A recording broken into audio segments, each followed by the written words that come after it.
Hello, everyone. Today we're continuing our series on Jesus in the Old Testament, and we're looking at an Egyptian in the field as a type of Christ. The text would be 1 Samuel 30.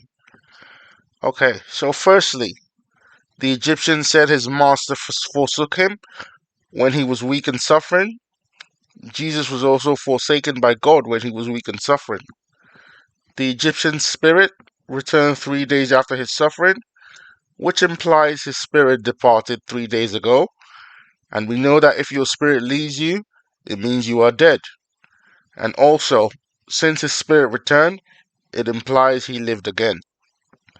Jesus' spirit also returned to him 3 days after his death, and he lived.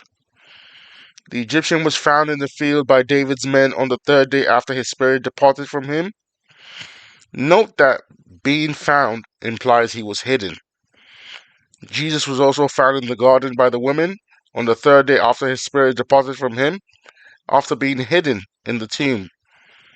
The Egyptian then came to David after first encountering his men, just like Jesus then came to the other disciples after first encountering the women.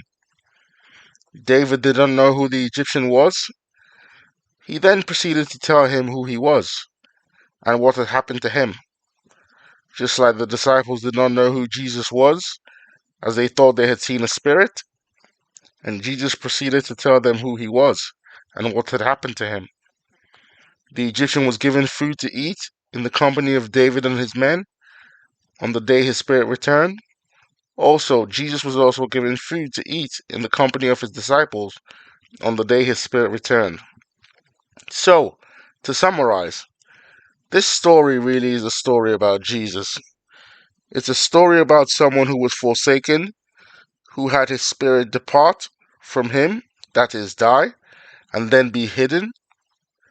His spirit came back to him, and he lived again on the third day, and was first met by some people of a particular group, and then came to the others. They didn't know who he was, so he told them and ate in their presence, and also told them what had happened to him. I hope you enjoy this. Thanks a lot. Bye bye.